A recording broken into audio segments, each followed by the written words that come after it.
제발, 제발 이러지들 말게. 여긴 우리 부부의 평생이 담긴 곳이야. 그의 앞에는 산처럼 버티고 선 산의 다섯이 있었다. 값비싼 옷을 걸쳤지만 그들의 몸에서는 천박한 위압감이 흘러나왔다. 리더로 보이는 백상호가 비릿한 미소를 지으며 구겨진 계약서를 노인의 얼굴에 흔들었다. 영감님, 좋은 말로 할 때 들으셔야지.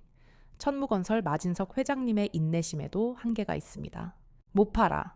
아니, 안 팔아. 돈 몇 푼에 내 인생을 팔 수는 없어.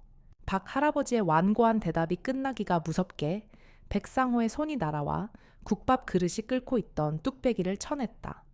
쨍그랑 뜨거운 국물이 사방으로 튀고 김순희 할머니가 비명을 질렀다. 그 소리가 신호탄이었다. 이 늙은이가 진짜 겁대가리를 상실했구나.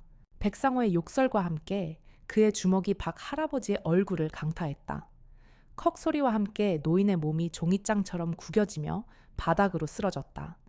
순이 할머니가 절규하며 남편에게 달려갔지만 다른 깡패들이 그녀의 앞을 막아섰다. 여보 정신 좀 차려봐요.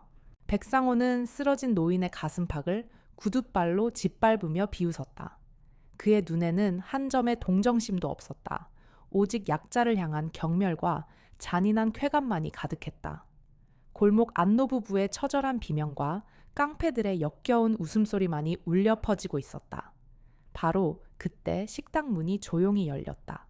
안으로 들어선 것은 평범한 20대 후반의 여성이었다. 수수한 청바지에 흰 티셔츠 화장기 없는 얼굴.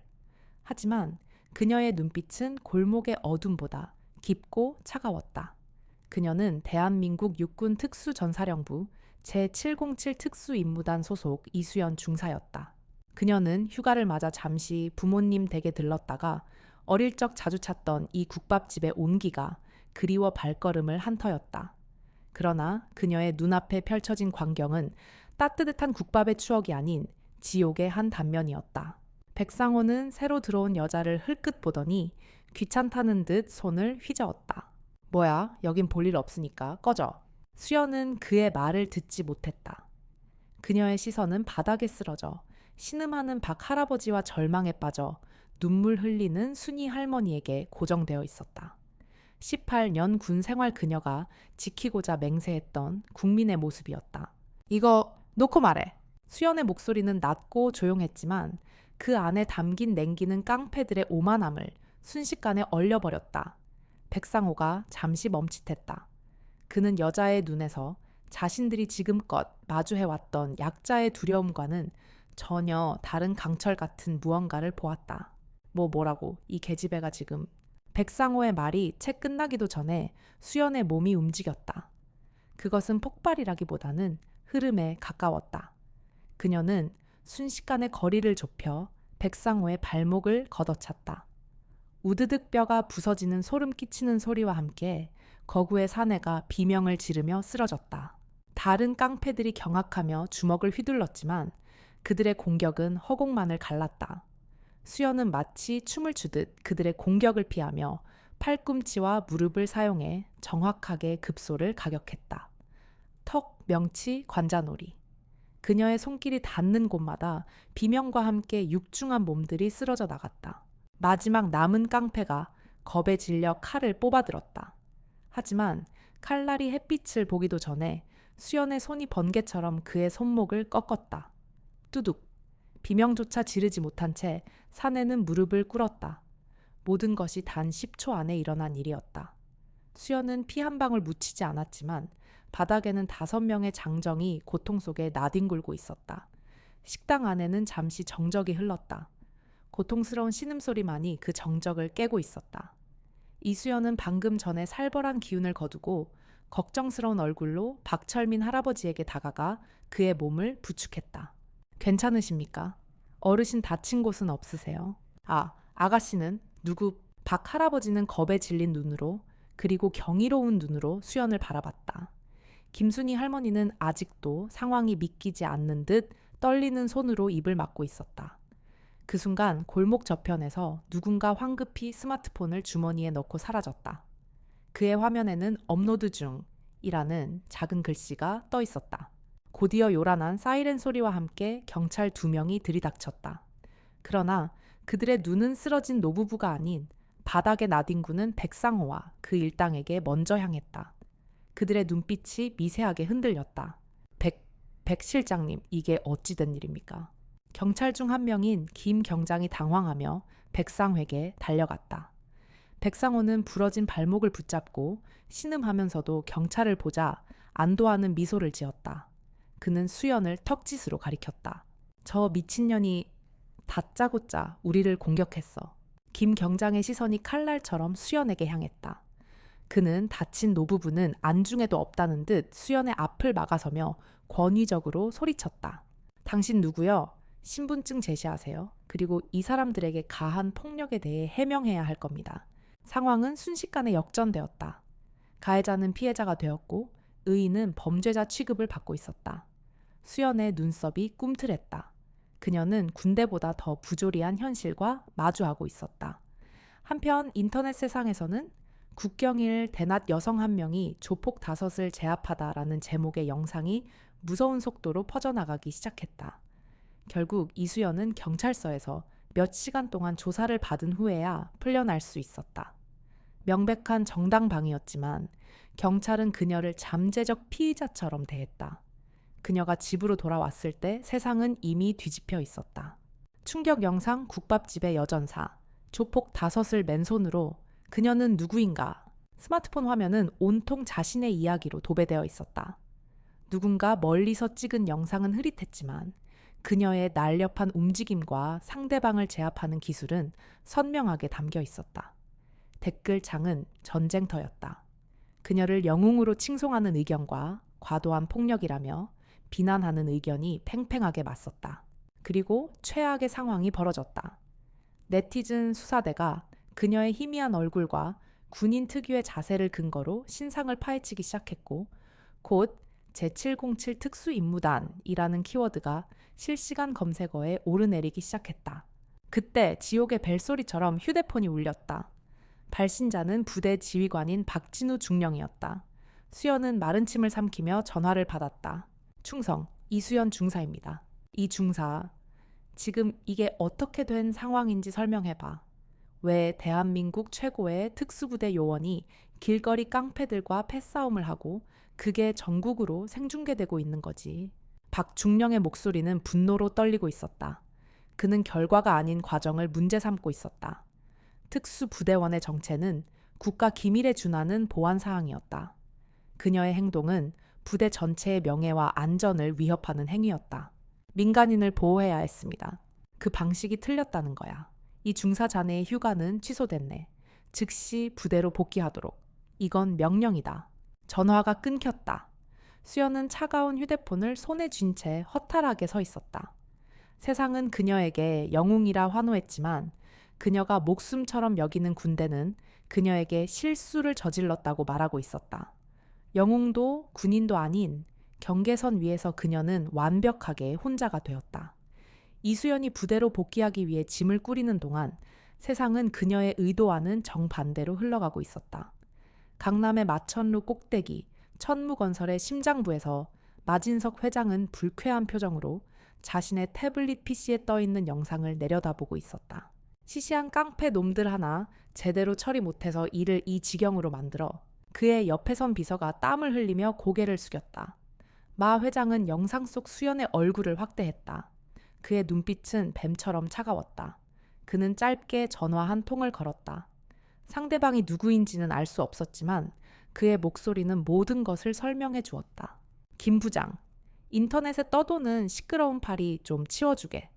그리고 우리 직원들 오늘 저녁엔 집에서 가족들이랑 식사할 수 있게 해주고 단 한 통의 전화, 그것으로 모든 것이 결정되었다. 그날 오후 백상호와 그 일당은 증거 불충분을 이유로 풀려났다. 경찰서 문을 나서는 그들에게 김 경장은 90도로 허리를 숙이며 사과까지 했다. 백상호는 깁스를 한 자신의 발목을 내려다보며 이를 갈았다. 그 계집애 내가 반드시 찾아낸다. 같은 시각 만복식당의 박철민 할아버지 부부는 경찰로부터 가해자들이 모두 석방되었다는 소식을 전해 들었다. 순이 할머니의 손에서 수저통이 바닥으로 떨어졌다. 와르르 절망이 부서지는 소리였다. 법은 그들 편이 아니었다. 설상가상으로 언론의 방향이 미묘하게 바뀌기 시작했다. 707역은 놀란 그녀의 폭력은 정당했나. 피해자들 알고 보니 전과 기록 있는 소상공인, 억울함 호소. 진실은 거대한 자본의 힘 앞에서 힘없이 왜곡되고 있었다. 정의는 패배하고 있었다. 부대로 향하는 고속도로를 달려야 할 시간. 하지만 이수연의 낡은 자동차는 만복 식당이 있는 어두운 골목길에 멈춰 서 있었다. 그녀는 차마 발길을 뗄 수가 없었다. 상부의 명령부대의 규칙, 그 모든 것이 희미해지고 있었다. 그녀의 뇌리에는 법의 보호를 받지 못하고 절망에 떨던 노부부의 얼굴만이 선명했다. 밤이 깊어지자 어둠 속에서 승합차 한 대가 식당 앞에 멈춰 섰다. 차에서 내린 것은 낮에 봤던 깡패들 중 2명이었다. 그들은 비웃음을 흘리며 붉은색 레커 스프레이를 꺼내 들었다. 치익 소름 끼치는 소리와 함께 식당의 셔터와 벽이 붉은 글씨로 더럽혀졌다. 주고 싶냐? 당장 꺼져. 그 순간 식당 안에서 희미하게 새어나오던 불빛이 툭 하고 꺼졌다. 안에서 모든 것을 지켜보고 있었던 것이다. 경찰에 신고조차 하지 못하는 완전한 무력감. 수연은 핸들을 쥔 손이 하얗게 질리는 것을 느꼈다. 국가를 지키기 위해 18년을 바쳤다. 괴물이 되기 위한 훈련을 견뎠다. 그런데 그녀가 지키려 했던 국가 시스템은 썩어 있었고 힘없는 국민들은 괴물들의 먹잇감이 되고 있었다. 그렇다면 진짜 괴물이 되어 괴물을 사냥하는 수밖에. 깡패들이 사라진 후에도 수연은 한참을 그 자리에 앉아 있었다. 이윽고 그녀는 결심한 듯 군용 가방에서 위성 전화가 아닌 낡은 폴더폰 하나를 꺼내 들었다. 군인 이수연은 잠시 죽기로 했다. 오늘 밤부터 그녀는 재판관이자 심판자이며 사형 집행인이 될 것이다. 그날 밤 차가운 도시의 어둠 속에서 아무도 듣지 못하는 맹세가 울려 퍼졌다. 그것은 곧 거대한 권력의 심장을 향한 피 묻은 선전포고가 될 터였다. 수연은 차에 시동을 걸었다. 부대가 있는 강원도가 아닌 서울의 가장 깊고 추악한 심장부를 향해. 군인 이수연은 죽었다. 그 증거로 그녀는 자신의 군번줄을 서랍 깊숙이 던져 넣었다. 대신 그녀의 손에는 최첨단 해킹 장비가 들려 있었다. 그녀가 임시 거처로 삼은 곳은 변두리의 허름한 모텔 방이었다. 창문 너머 도시의 넌사인이 그녀의 차가운 얼굴을 비추었다. 그녀의 첫 번째 목표는 마진석 회장이나 백상호가 아니었다. 정보였다. 적을 무너뜨리기 위해서는 먼저 적의 지도를 손에 넣어야 했다. 그녀는 국정원 요원들도 뚫기 힘든 군 내부망을 훈련 목적으로 수없이 드나들었던 최고의 사이버 전사 중 한 명이었다. 그녀의 손가락이 키보드 위에서 춤을 추기 시작했다. 모니터 화면에는 복잡한 코드가 폭포수처럼 쏟아졌다. 그것은 단순한 타이핑이 아니었다. 보이지 않는 전쟁터에서 벌어지는 치열한 침투 작전이었다. 천무건설의 보안 시스템은 철옹성 같았지만 그녀는 뱀처럼 가장 얇은 균열을 찾아 파고들었다.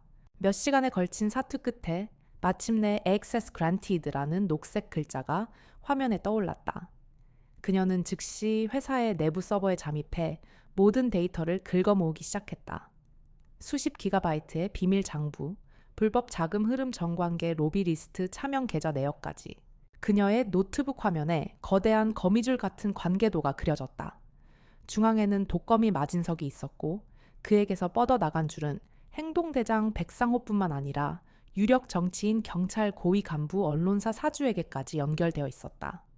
그것은 단순한 기업이 아닌 사회를 좀먹는 거대한 암세포였다. 수연은 그 거미줄에서 가장 약해 보이는 첫 번째 사냥감을 골랐다. 뇌물을 받고 천무건설의 뒤를 봐주던 지역구 국회의원 최민준.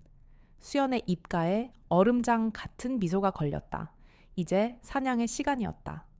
피의한 국회의원 최민준은 그날 저녁 생방송 시사 프로그램에 출연해 깨끗한 정치에 대해 열변을 토하고 있었다. 그의 위선적인 얼굴이 전국으로 송출되는 동안 도시 반대편의 낡은 모텔 방에서는 이수연이 조용히 전송 버튼을 눌렀다. 그녀가 빼낸 데이터는 그냥 데이터가 아니었다. 그것은 한 인간의 명예를 박살낼 가장 날카로운 무기였다. 그녀는 최민준이 천무건설로부터 받은 뇌물이 흘러들어간 차명계좌 내역 그의 아들이 부정하게 취업한 증거, 그가 나눈 은밀한 통화, 녹취록까지 모든 것을 하나의 파일로 묶었다. 그리고 그 파일을 국내에서 가장 집요하기로 소문난 탐사보도 전문 기자와 야당의 비리 고발센터, 그리고 수십 개의 언론사의 익명으로 동시에 살포했다. 마치 정적을 제거하려는 내부 고발자의 소행처럼 보이도록 모든 흔적을 지웠다. 따라서 우리 사회의 부패를 뿌리 뽑기 위해서는 최민준이 방송에서 한창 목소리를 높이던 바로 그 순간이었다. 스튜디오의 모든 기자들의 스마트폰이 동시에 울리기 시작했다. 긴급 속보 알림이었다. 방송국 PD의 다급한 목소리가 진행자의 인이어를 통해 흘러 들어왔다. 진행자의 얼굴이 하얗게 질렸다. 의원님, 방금 충격적인 속보가 들어왔습니다. 의원님의 천무건설 관련 불법 자금 수수 의혹이 생방송 카메라 앞에서 최민준의 세상이 무너져 내렸다. 그의 얼굴에서 자신감이 사라지고 당황과 공포가 그 자리를 차지했다. 그는 무언가 변명하려 했지만 목소리는 나오지 않았다. 그의 정치 인생이 끝나는 순간이었다. 같은 시각 이수연은 노트북을 덮었다. 그녀의 모니터에 떠있던 거미줄 지도에서 최민준이라는 이름 위에 붉은색 줄이 그어졌다. 그녀의 표정에는 어떠한 희열도 없었다. 오직 다음 사냥감을 향한 차가운 결의만이 존재할 뿐이었다. 도미노의 첫 번째 조각이 쓰러졌을 뿐이었다. 최민준 의원의 몰락은 마진석 회장에게 경종을 울렸다. 그는 자신의 사무실에서 분노에 찬 목소리로 보안팀장을 다그치고 있었다. 이건 단순한 해킹이 아니야. 내부 정보에 정통하고 우리 약점을 정확히 아는 놈의 소행이다. 쥐새끼를 찾아내. 무슨 수를 써서라도. 마 회장의 의심이 내부로 향하는 동안 이수연은 멈추지 않았다. 그녀는 천무건설의 과거 프로젝트 기록을 파고들었다. 특히 만복식당이 위치한 그 낡은 동네의 재개발 계획에 관련된 모든 서류를 샅샅이 뒤졌다. 그녀의 머릿속에는 풀리지 않는 의문이 있었다. 왜 마진석은 이토록 작은 식당 하나에 집착하는가? 그 답을 찾기 위해 그녀는 회사의 인사기록 데이터베이스까지 해킹에 들어갔다. 수만 명의 전현직 직원 명단 속에서 그녀는 혹시나 하는 마음에 만복식당 주소와 관련된 인물을 검색했다. 그리고 예상치 못한 이름을 발견했다. 박지훈. 서류상 그의 부모님 이름은 박철민 그리고 김순이었다. 만복식당 노부부의 아들이었다. 수연의 심장이 차갑게 내려앉았다. 박지훈은 단순한 직원이 아니었다. 그는 5년 전까지 마진석 회장의 최측근 수행비서였다. 수연은 경로를 바꿔 박지훈이라는 인물을 추적하기 시작했다. 그리고 오래된 감사팀의 비공개 보고서 파일 하나를 찾아냈다. 내용은 충격적이었다. 박지훈은 회장 비자금 수백억 원을 횡령한 혐의로 내사를 받던 중 모든 증거를 가지고 갑자기 잠적했다. 그제야 모든 조각이 맞춰졌다. 마진석이 노부부를 괴롭히는 것은 단순히 땅 때문이 아니었다. 그것은 자신을 배신하고 도망친 부하의 부모를 향한 처절하고 잔인한 복수극이었다. 그는 노부부의 재산을 빼앗는 것이 아니라 그들의 영혼을 천천히 말려 죽이고 있었던 것이다. 수연은 모니터를 보며 깊은 혼란에 빠졌다. 그녀가 지키려 했던 순수한 피해자는 사실 끔찍한 악연의 중심에 서 있었다. 그날 밤 이수연은 다시 만복식당을 찾았다. 그녀가 굳게 닫힌 셔터 문을 두드리자 안에서 경계심 가득한 할머니의 목소리가 들려왔다. 누구세요? 저의 어르신, 낮에 왔던 사람입니다. 잠시 후 문이 열리고 노부부의 지친 얼굴이 나타났다. 수연은 말없이 안으로 들어섰다. 그녀는 테이블에 앉아 자신의 휴대폰 화면을 노부부에게 보여주었다. 화면에는 말끔하게 정장을 차려입은 젊은 남자의 사진이 떠 있었다. 박지훈이었다. 아드님, 맞으시죠? 그 한마디에 김순희 할머니의 어깨가 무너져 내렸다. 참아왔던 울음이 터져 나왔다. 박철민 할아버지는 체념한 듯 깊은 한숨을 내쉬며 고개를 떨구었다. 진실을 마주할 시간이 온 것이다. 맞소, 우리 지훈이 내 아들놈이요.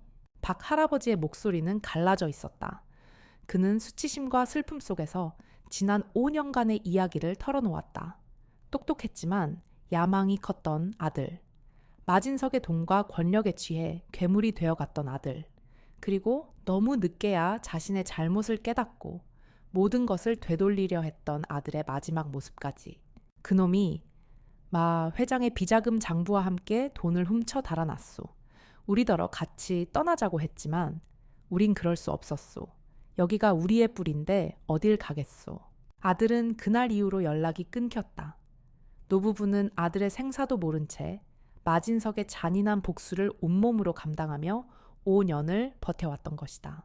우리가 우리 아들놈의 죗값을 대신 치르고 있는 게요. 수연은 아무 말 없이 그들의 이야기를 들었다. 분노도 동정도 아닌 복잡한 감정이 그녀의 내면을 휘저었다. 그녀가 구하려던 것은 선량한 피해자였다. 하지만 그녀의 눈앞에 있는 것은 죄인의 부모였다. 정의의 경계선이 흐릿해지기 시작했다. 수연은 말없이 자리에서 일어나 식당을 나섰다. 그녀의 어깨 위로 차가운 밤 공기가 무겁게 내려앉았다.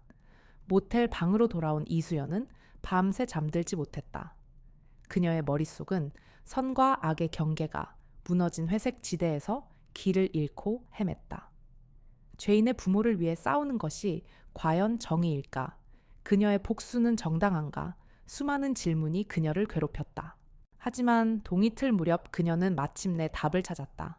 그녀는 모니터에 띄워놓은 박지훈의 파일을 삭제했다. 그리고 마진석 회장의 얼굴을 화면 가득 채웠다. 박지훈의 죄는 법의 심판을 받아야 할 몫이다. 그러나 법의 이름을 참칭하여 잔인한 사적 복수를 자행하는 마진석의 악은 자신이 직접 심판해야 할 대상이었다.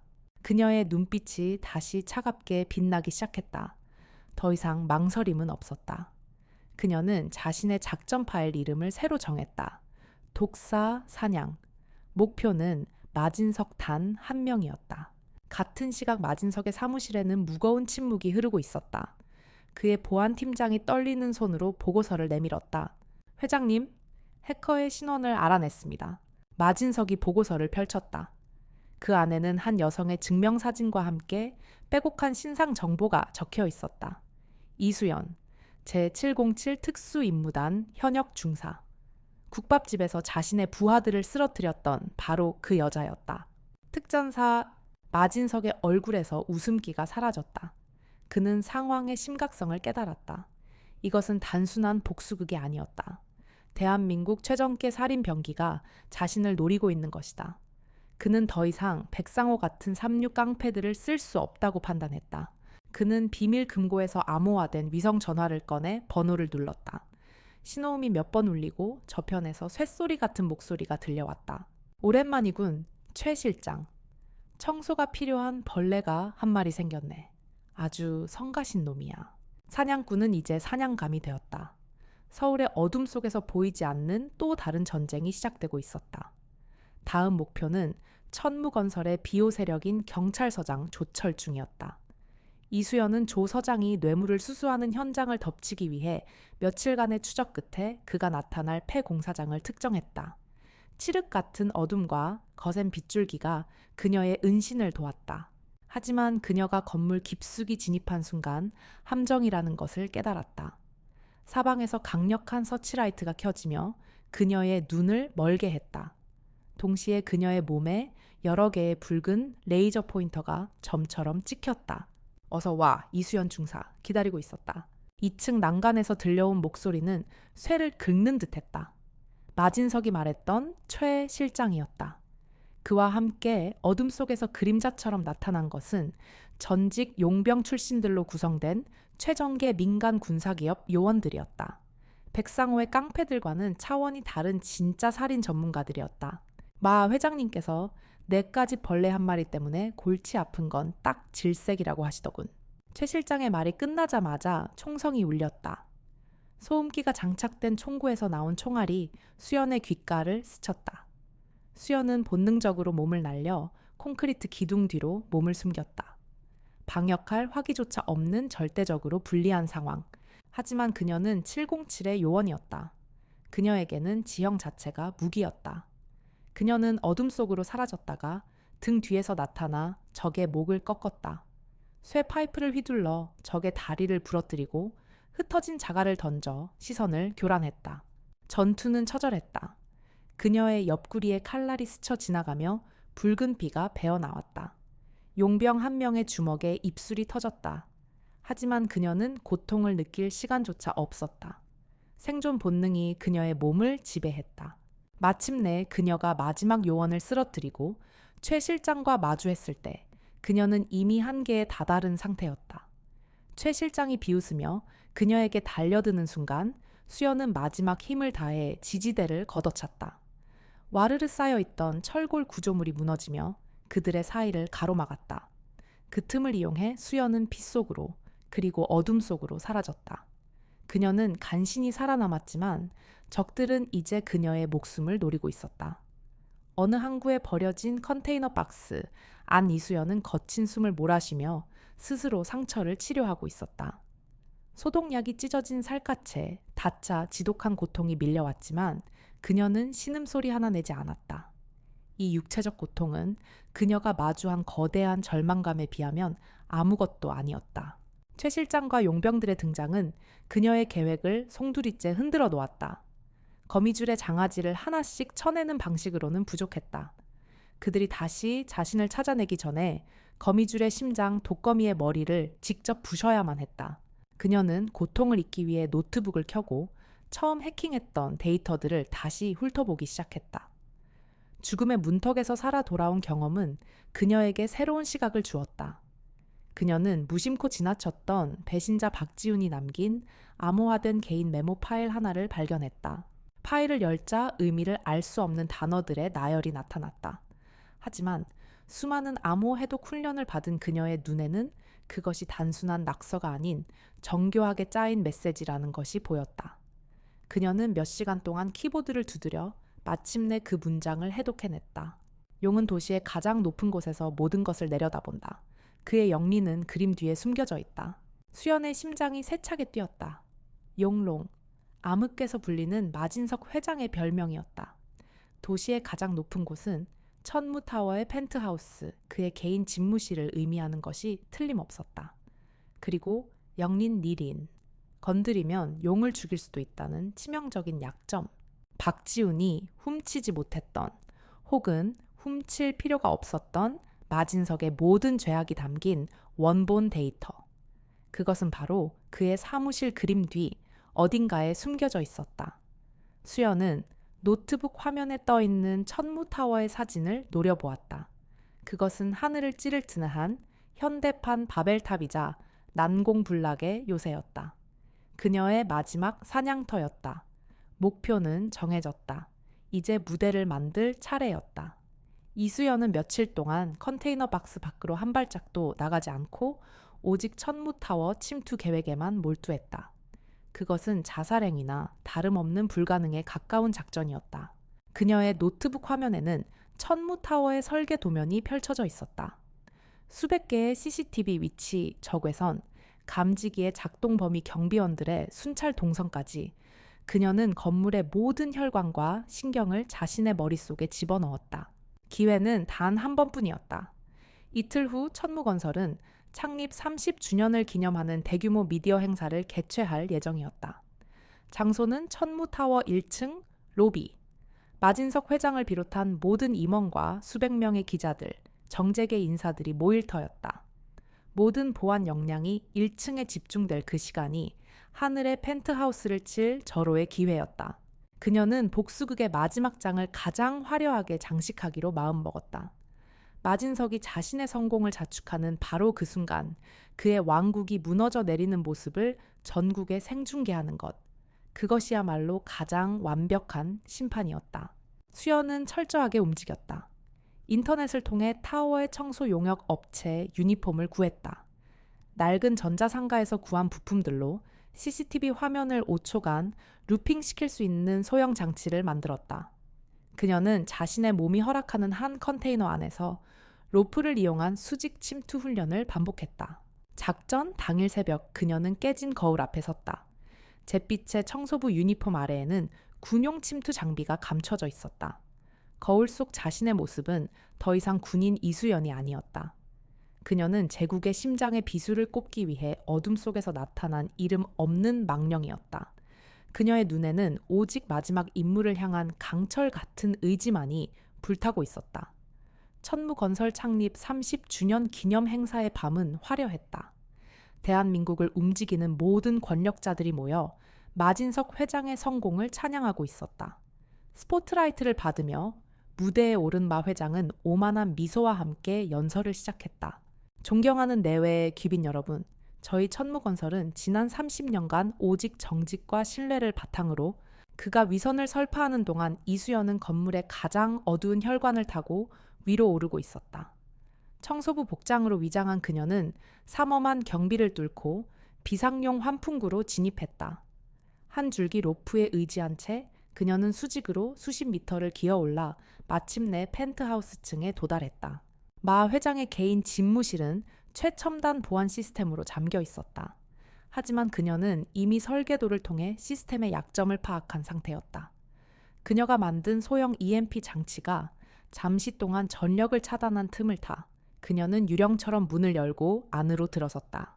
사무실은 거대하고 고요했다. 도시의 야경이 통유리창 너머로 펼쳐져 있었다.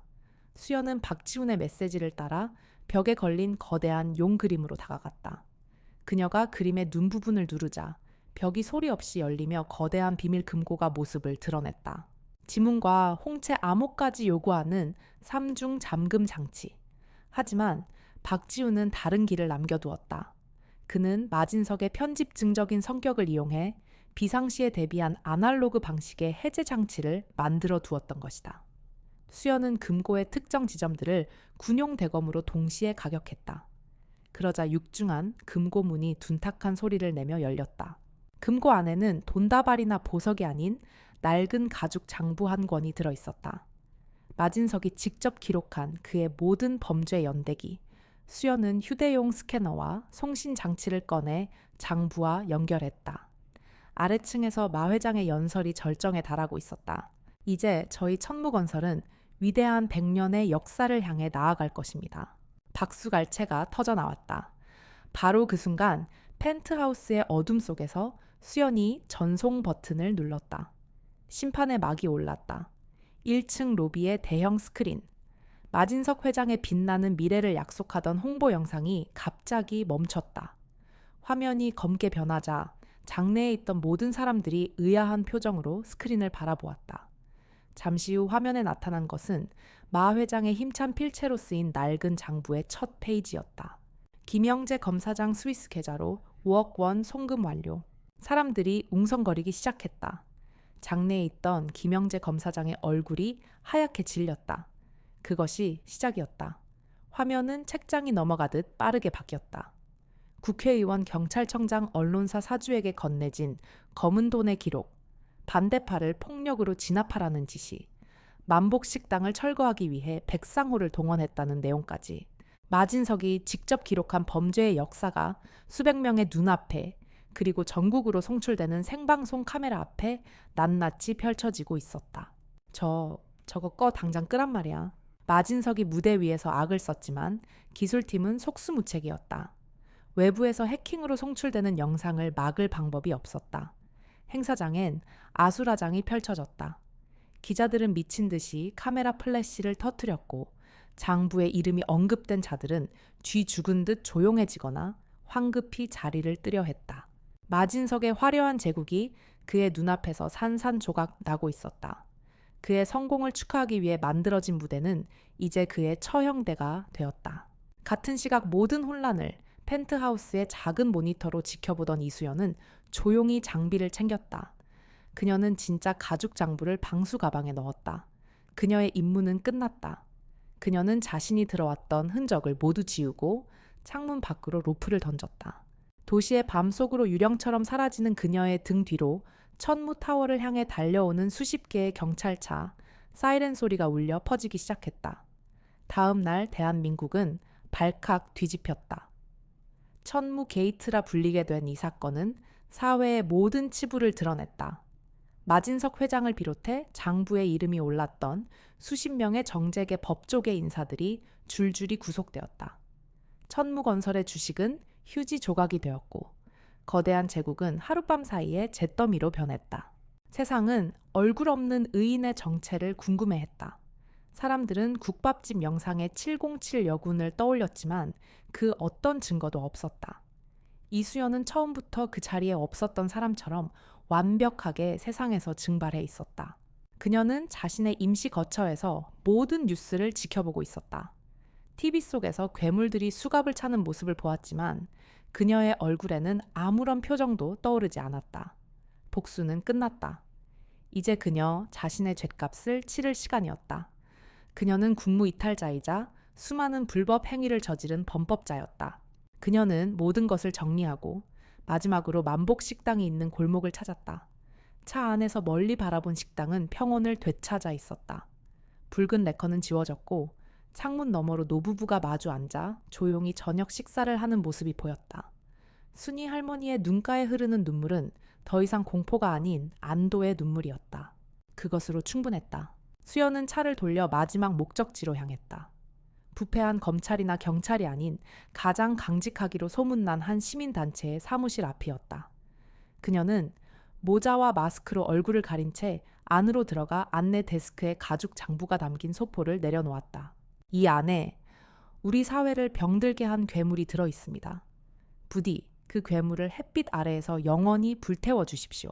그 말만 남긴 채 그녀는 뒤돌아섰다. 그리고 다시 도시의 익명 속으로, 군중 속으로 조용히 사라졌다. 그녀의 전쟁은 끝났다. 몇 달 후 군사법정. 군무이탈 및 기타 혐의로 기소된 이수연은 피고인석에 담담한 표정으로 앉아 있었다. 그녀는 변호사도 선임하지 않았고 자신의 혐의에 대해 그 어떤 변명도 하지 않았다. 재판장이 그녀에게 최후 진술의 기회를 주었다. 수연은 자리에서 일어나 재판관들을 그리고 방청석에 앉은 옛 지휘관 박진우 중령을 차례로 둘러보았다. 저는 군인으로서 국가와 국민에게 충성을 맹세했습니다. 법과 규칙을 목숨처럼 지키겠다고 맹세했습니다. 그녀의 목소리는 조용했지만 법정 전체를 울렸다. 하지만 제가 본 것은 법이 힘없는 국민을 지키는 것이 아니라 힘 있는 괴물들의 방패가 되어주는 현실이었습니다. 제가 지켜야 할 국가는 서류 속의 단어가 아니라 거리에서 피눈물 흘리는 국민이었습니다. 그래서 저는 군인 이수연이 아닌 국민의 한 사람으로서 제 의무를 다했을 뿐입니다. 그녀는 자신의 모든 행동에 책임을 지겠다고 말했다. 며칠 후 판결이 내려졌다. 유죄였다. 하지만 재판부는 이례적으로 낮은 형량을 선고했다. 법은 그녀에게 죄가 있다고 했지만 동시에 그녀의 행동에 담긴 정의의 무게를 인정한 셈이다. 1년 후 겨울. 모든 죗값을 치르고 세상으로 나온 수연은 평범한 민간인이 되어 있었다. 그녀는 익숙한 골목을 걸어 만복 식당의 문을 열었다. 가게 안은 따뜻한 온기로 가득했다. 그녀를 알아본 박철민 할아버지와 김순희 할머니의 눈이 동그래졌다. 아무도 말을 꺼내지 않았다. 박 할아버지는 그저 말없이 주방으로 들어가 갓 지은 뜨끈한 국밥 한 그릇을 그녀의 앞에 놓아주었다. 수연은 천천히 숟가락을 들었다. 뜨거운 김이 그녀의 얼굴을 감쌌다. 그녀의 눈에서 뜨거운 눈물 한 방울이 뚝 하고 국밥 그릇 안으로 떨어졌다. 슬픔인지 안도인지 알 수 없는 눈물이었다. 댓글로 여러분의 소중한 의견과 감동을 나눠주세요. 좋아요와 구독은 저희 채널에 큰 힘이 됩니다. 더 많은 분들이 이 이야기를 접할 수 있도록 주변에 공유해 주시면 감사하겠습니다. 여러분의 관심과 응원 덕분에 저희는 더 좋은 이야기로 찾아뵐 수 있습니다.